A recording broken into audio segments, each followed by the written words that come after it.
amazing the language that is used in everyday communication in terms of whether it's inviting or disinviting.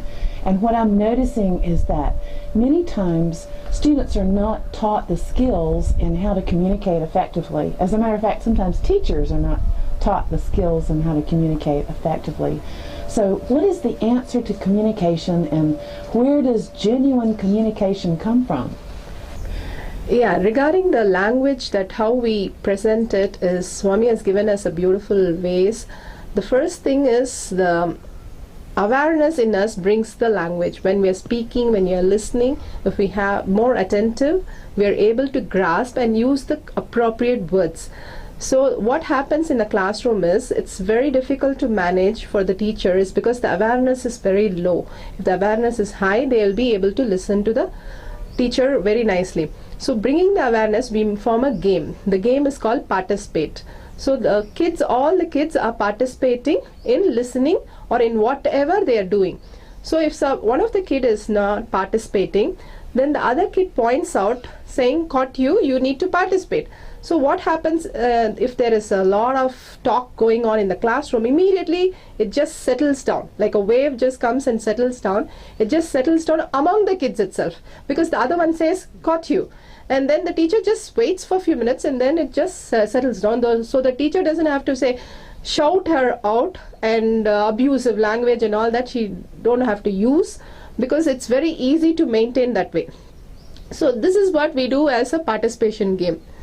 But there is much more that you're going to say about, like the abusive languages that they use in the classrooms, right? Well, you know, we have a lot of issues with profanity and abusive language, and I guess it's coming from what you're saying is lack of awareness, because many times students, parents, and teachers are all very rattled or agitated, restless, anxious, feeling unsettled, and not in that state of restful awareness.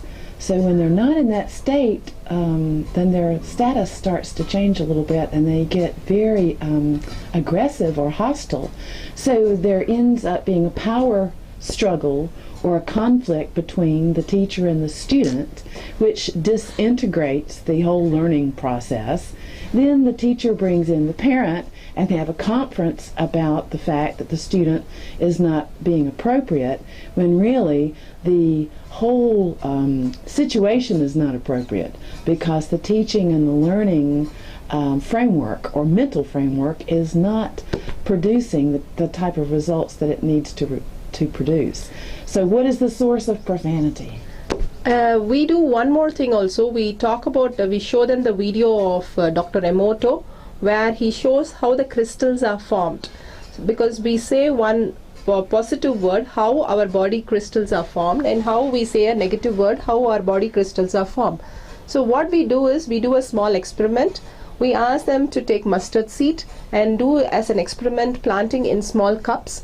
We all place the cup in one side as anger and the other side as love.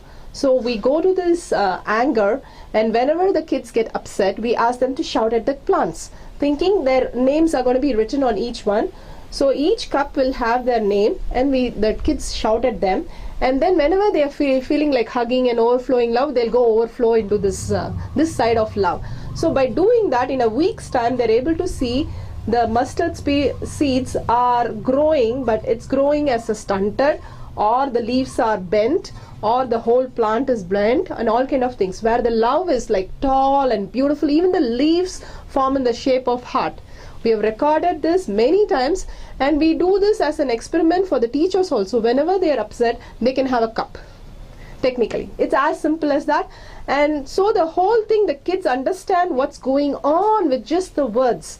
And we do even for the food. We kept in 2 containers the food and told them how one ferments and one gets spoiled.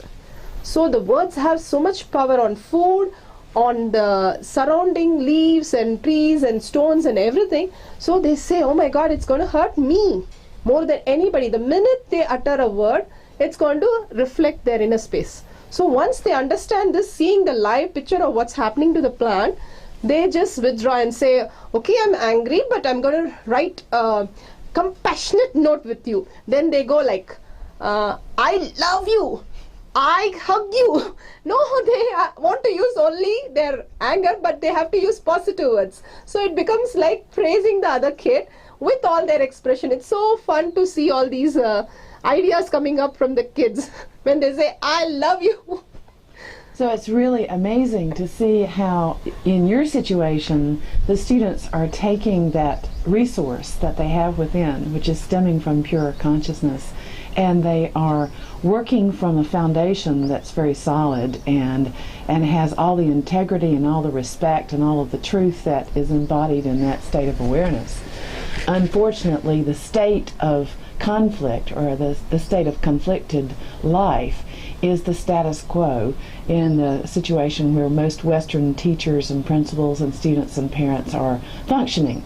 So how do we get back to the source? And how do we solve the conflict that ends up starting out in the classroom, and then about 20% of the population of the school drops out of school.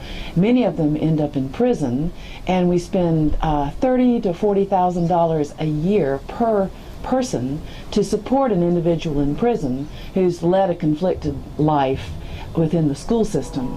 So we're spending billions of dollars in many countries in the Western world to support a conflicted life habit, or what we call pretty much a diseased society.